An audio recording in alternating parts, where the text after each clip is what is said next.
alaikum wa rahmatullahi wa barakatuh. Hello and welcome to our continuing series, Islamic Finance, with Sheikh Shadi As-Sulaiman from Sydney, Australia, a researcher in the field of Islamic economics. Assalamu alaikum wa rahmatullahi wa barakatuh. Alaikum assalam wa rahmatullahi wa barakatuh. Sheikh, we talked in the previous episodes about the concepts of economics in Islam, the components of financial transactions, the principles that guide Islam's view. You focused and emphasized on the all-important issue of staying away from riba, that big disease. Allah promised war on those who practice it.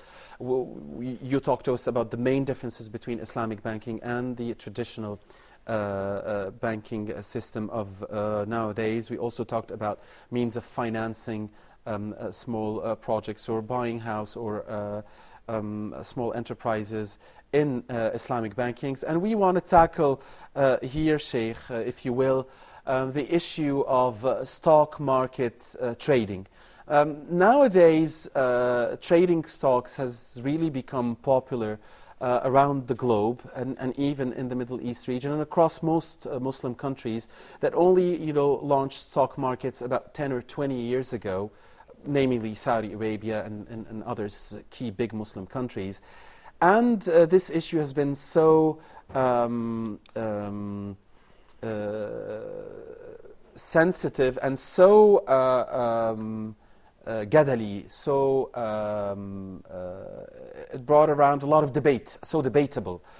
Many talked about whether, just the idea of the stock market itself is halal or haram, and many, of course, agreed that it is halal on conditions. So we want to know from you, what are the conditions that make it halal? Allahu Alam, in my view, it is okay with regards of conditions, of course. Now, obviously, what's the stock market is when you pay something or you are buying a certain, you are buying a share in that company. This is it. You are paying money to buy a share in this company. And obviously, the company has many shares. Each share has a value according to the stock market. Now, the scholars see that share that you buy in a company is like you're a partner in that company, or like you are buying a product of that company. Now, as long as that what the company that you are buying or you are involving into stock market is not involved in haram, such as it's not a company of alcohol, it's not a company of haram meat, it's not a bank that's it's involved in riba. So that's one thing. The other thing that I know where my money is going, so the company informs me about the details of where my money is being invested and so on, and that I am involved with the profit and the loss. So these are the main conditions that the scholars put with regards of the share market. But what happens that you find many Muslims are very careless where they invest their money in the stock market, whether it's a halal or haram company, or at the same time, they also don't know where the money is going. So they just put their money in the stock market and they don't know what the company or that company they have a share in, what the company is doing, what they've been investing and so on. And would that be described, that act you mentioned, would it be described as speculation or gambling? It's, look, I'm not going to call it speculation or gambling. I'm just going to say it's un-Islamic for us to put or invest our money into area in which we're not clear of. Okay? Again, the Prophet Muhammad sallallahu alaihi wasallam naha an bay' al-gharar. The Prophet alayhi salatu forbid bay' al-gharar, which is an ambiguous contract that's not clear. The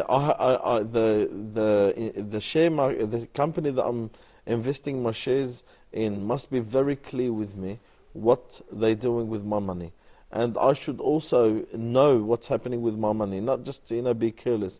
And I, as a Muslim, I should check that am I involving myself or putting my money into a halal company, into a company that's dealing with halal, such as company into building or in mining or into clothing or so on, or am I putting my money into a bank, for example? Because we know the banks one of the dominating companies in the share market. Indeed. Or, for example, putting my money into a company of alcohol, and in the West, those companies are also big companies. Well, some scholars have admitted that most companies, even companies that work in a mainly halal field, have financial transactions with banks, or might have a certain percentage of their money in banks. They might be non-Islamic banks as well in our region here. So in that case, what would be the ruling, knowing that some scholars have said that this is okay as long as that money being invested into the non-halal field doesn't exceed a certain percentage. That, of course, definitely is less than 50%. I don't know whether it was 10 or 30 or whatever, but that was the That's view. a very good point, Brother Muhammad. And we have that very common in the Western countries, in which, for example, I'm investing in a company that this company deals with riba. Or I give you a more typical common example. I am renting a house from this owner, that the owner put that house on riba and is paying off the mortgage. So I'm paying him the rent, and what he's doing with that rent, he's paying off the haram riba or the haram mortgage. What do we do? Now, obviously, there's two things I want to talk about. From here, it's not my duty, okay, when I deal with someone, it's not my duty to investigate or search about where he's getting his money from on that. Okay, when I want to buy something, when I go to the shop, for example, I don't have to investigate, is that shop based on riba or not based on riba. I don't have to get into those details. I deal with people the way they are. If they tell me they are dealing with riba, that's when I think about, or maybe withdraw dealing with them. But I don't have to investigate and ask about what people do and where they get the money from. So, for example, when I went to rent my house, I don't have to ask the owner, are you paying a mortgage on this house or not? I don't have to ask that. That's one. The other thing is umum bil-balwa. What's umum bil-balwa means it's a common thing that's spread everywhere. In the West, it's spread everywhere. If you want to tell me, for example, not to rent a place from someone who's paying a mortgage on that place that you're going to rent, then I'll never live anywhere. I'll be on the street. It's something impossible. If you want to tell me don't work for a company that's not dealing with interest, well, what company doesn't deal with interest? All companies, all businesses, they've got somewhere. So you are putting yourself in a very tight area, and you are stuck with dealing. So I have to work for this company, even though that company deals with riba. But as long as the services that this company provides is not riba. Okay. So, for example, as long as it's not its main it's not the main field. So, for example, I work in a supermarket, and the supermarket is selling things which are acceptable Islamically, but that supermarket deals with the banks on riba. Well, I deal with the supermarket, and it's not my job to look into that. Right. Sheikh, you know that there has been a phenomena as of late, especially when stocks in the world before the financial crisis were flying, and some people were making fortunes out of it, that you saw a lot of youth, especially in the Arab and Muslim world, get really into this, perhaps leaving their jobs, perhaps neglecting important aspects of their lives, just to trade into stocks and stuff like that. And of course, when the big backbreaker came during the financial crisis, a lot of people lost everything, and a lot of people lost most of what they had, and we've seen bad social repercussions for this activity. So from that perspective, how would we look at trading stocks at this moment in time? We mentioned in one of the episodes that risk is always there in trade. Regardless, risk is always there. When you buy, when you sell, when you're in partnership, when you're in mudaraba, when you're in murabaha, there's always a risk. What the Sharia does is it minimizes as much as it can, it minimizes that risk. This is what the Sharia does. At the same time, one of the morals of a Muslim, that the Muslim relies on Allah subhanahu wa ta'ala. And the Muslim does his job and leaves the rest to Allah Azza wa Jal. A man came to the Prophet Muhammad sallallahu alayhi wasallam, and he said, "O Messenger of Allah, my camel, do I tie it or I or I let it loose and rely on Allah Azza wa Jal. So the Prophet Muhammad said, no, tie it and rely on Allah. Combine between the means and the reliance of Allah subhanahu wa ta'ala. And the Prophet ﷺ also says, عَجَبًا لِأَمْرِ الْمُؤْمِنِ إِنَّ أَمْرَهُ كُلَّهُ خَيْرٌ إِنْ أَصَابَتْهُ سَرَّاءَ شَكَرَ فَكَانَ خَيْرًا لَهُ وَإِنْ أَصَابَتْهُ ضَرَّاءَ صَبَرَ فَكَانَ خَيْرًا لَهُ وَمَا ذَلِكَ إِلَّا لِلْمُؤْمِنِ. The Prophet ﷺ said, amazing to the believer. If something good or beneficial comes to him, he thanks Allah for it. And if something harmful or bad comes to him, he has patience. And the Prophet ﷺ said, this is only for who? For the believer. This is the morals of a believer. If a believer, Allah subhanahu wa ta'ala gives him $100 a day, he thanks Allah for it. If Allah gives him $1 million a day, he thanks Allah for it. If he gets half $1 a day, he also thanks Allah Azza wa Jal for it. This is the life of the mu'min. So I should not revolve my life only if I'm rich, I'm happy. But if I'm not rich, I want to, turn around, I want to commit suicide, as so many people did that. They committed suicide because they lost in the market. See, this is the lack of iman, and that's why our main motive in trades, it's the reliance on Allah subhanahu wa ta'ala. This is our main motive. This is our main push. Should we say from the religious point of view that people who get into this field should be educated well enough to work in it?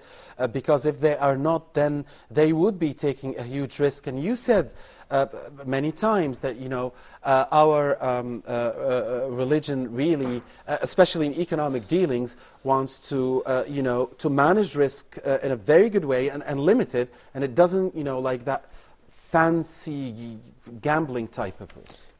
The scholars always say, if someone wants to go to the market, once someone wants to enter the market, wants to enter the business, must go and do a course in the trades, in the market. Don't get into the market before you know what is acceptable and what's not acceptable. And these are the teachings of the Salaf, the predecessors, that before someone enters the market, go and learn what's halal, what's haram, what's acceptable, what's not. And not only that, it's not just about knowing halal and haram, getting the Islamic spirit. That alhamdulillah, my income at the end of the day is from who? From Allah Azza wa Jalla. So if I win, alhamdulillah. If I lose, alhamdulillah. So this is a very important point, because you do find a high percentage of social breakdown amongst business people. A high percentage of those who commit suicide amongst business people, because they've attached their life on money. So if money grows, they grow. And if money falls, they fall. And that's not the quality of the mu'min. The Prophet Muhammad sallallahu alayhi wa sallam was offered by Allah Azza wa Jal the valley of Mecca full of gold. And what did the Prophet sallallahu alayhi wa sallam say? He said, Ya Allah, no. I'd rather eat one day and thank you for it, and starve one day and have patience. So this is the quality of the mu'min. At the end of the day, I do and take by the means, and I leave the rest to Allah subhanahu wa ta'ala. The Prophet alayhi salatu wasalam said, for you to grab your axe and go and collect timber, it is a lot more beloved to Allah subhanahu wa ta'ala than you asking people. This is the encouragement. Rely on Allah Azza wa Jal and do what you have to do. And he says alayhi salatu wasalam, لو أنكم تتوكلون على الله حق توكله لرزقكم كما يرزق الطير تغدو خماصا أو تروح حماصا وترجع بطانا. Allah subhanahu wa ta'ala, or the Prophet Muhammad sallallahu alaihi wasallam says, if you rely on Allah Azza wa Jal the way you should be relied on, Allah will sustain you the way He sustains a bird. Early in the morning goes with an empty stomach, comes back with a full stomach. This is the life of the Muslim, and this is the life of the Muslim merchant, and this is the life of the Muslim businessman. At the end of the day, I take by the means, and the rizq is on Allah subhanahu wa ta'ala. Wa ni'ma billah. Sheikh, dear viewers, we'll take a short break here and come back for the second part of this, our 7th episode in our series, Islamic Finance. Stay with us.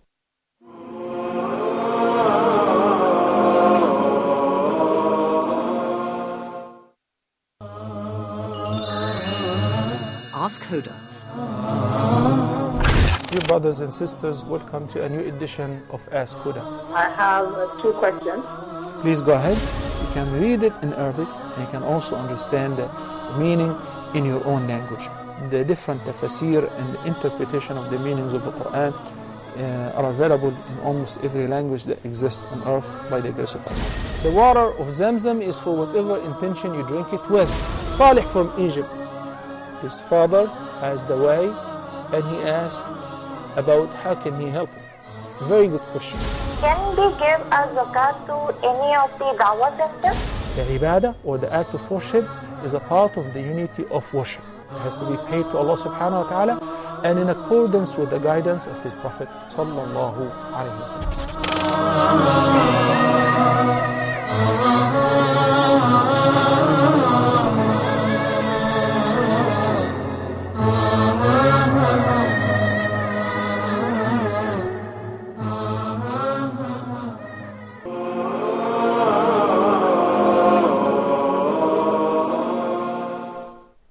Assalamu alaikum wa rahmatullahi wa barakatuh once more.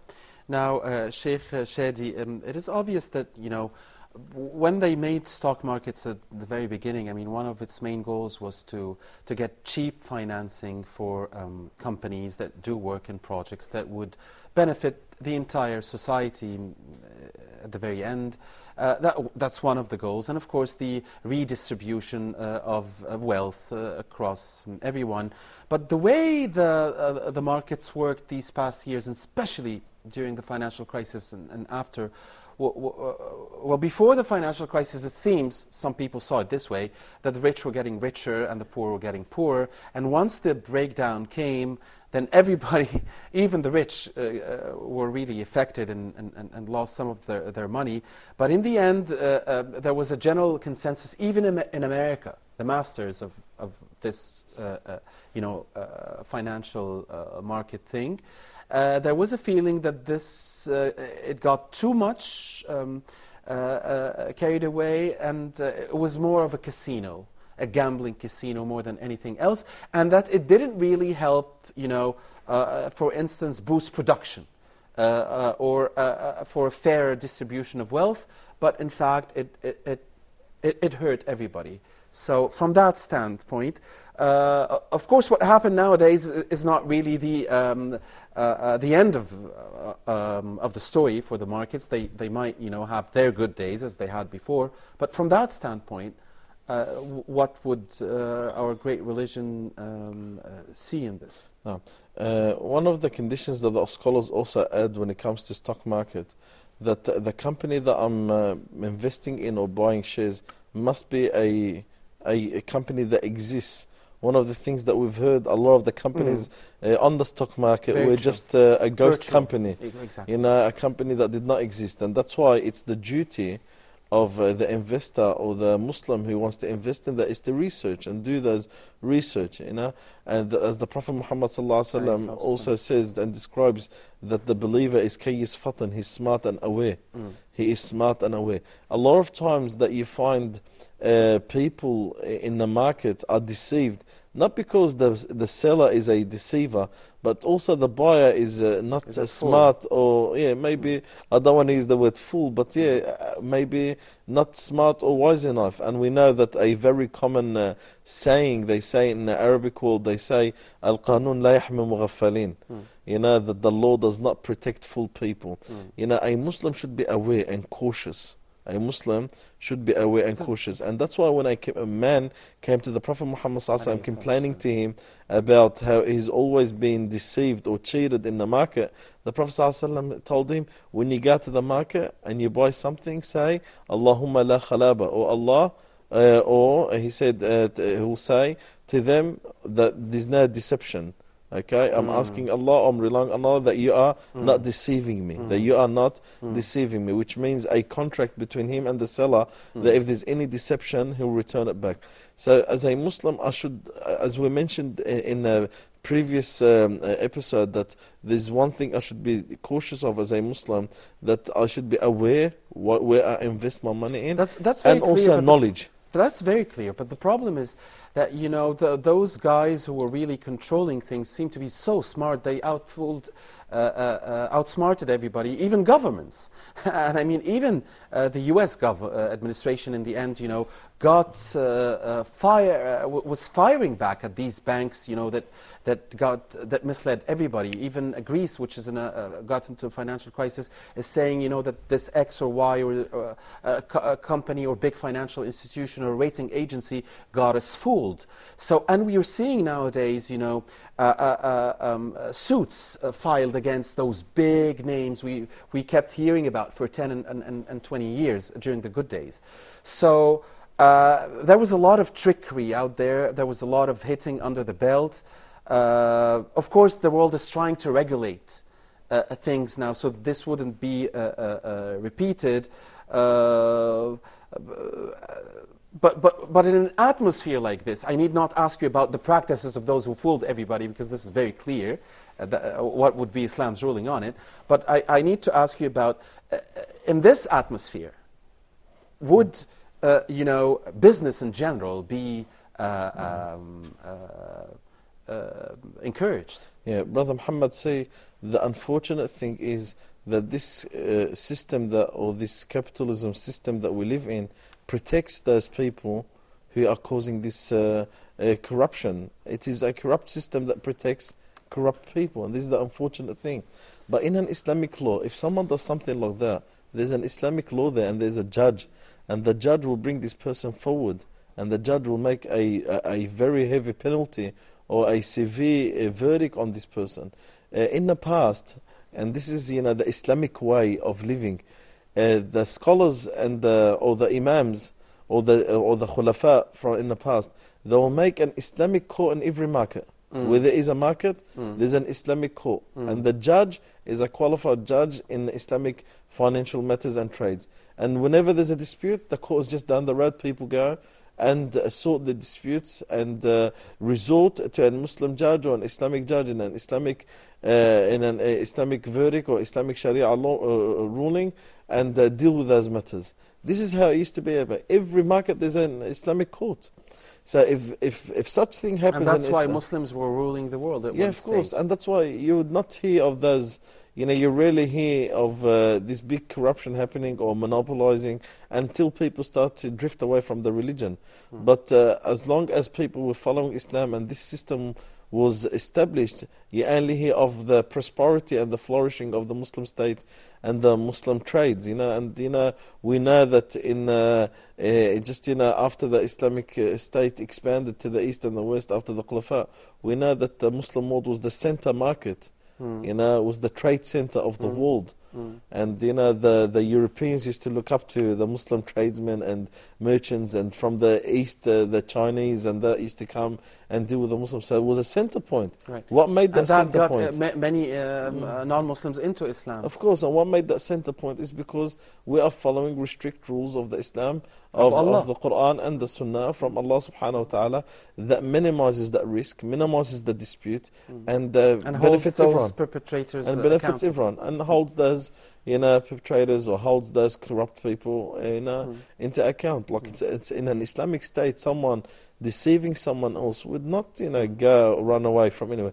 Even at the same time, in Islamic state, the form of riba would not even exist. So it's hard to see something like that happening, because the whole concept of riba, in which we know that capitalism is based on riba, and everything that's based either on riba or unclear matters. Okay, this is where you find Islam rejects that. Very clear, Sheikh. And unfortunately, this field, stock market trading, has a lot of tricks. There are issues of transparency, issues of those companies issuing false data, issuing of insider trading, those who know the information, so they deal. And we've heard about a trader, I think, who cost his big bank $7 billion or something, one single person.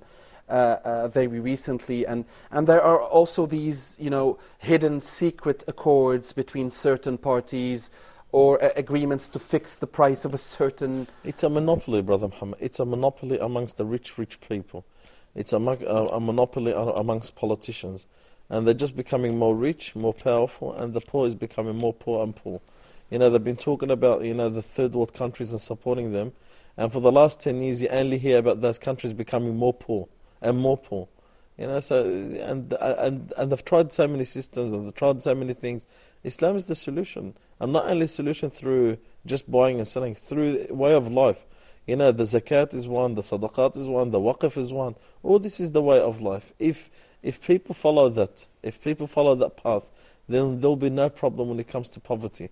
People live in a peaceful, equal, respectful life. And the interest of the individual is looked after, and the interest of the public is also looked after. But with such current system that we have, it's the interest of the individual.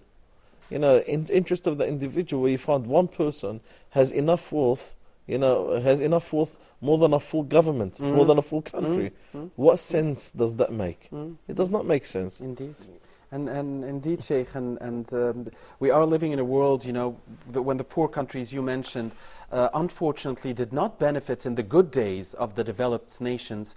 And when the developed nations got into their crises, they were so preoccupied with solving their own problems that again, those poor countries suffering from food security issues or other problems, again are suffering now from a lack of funding.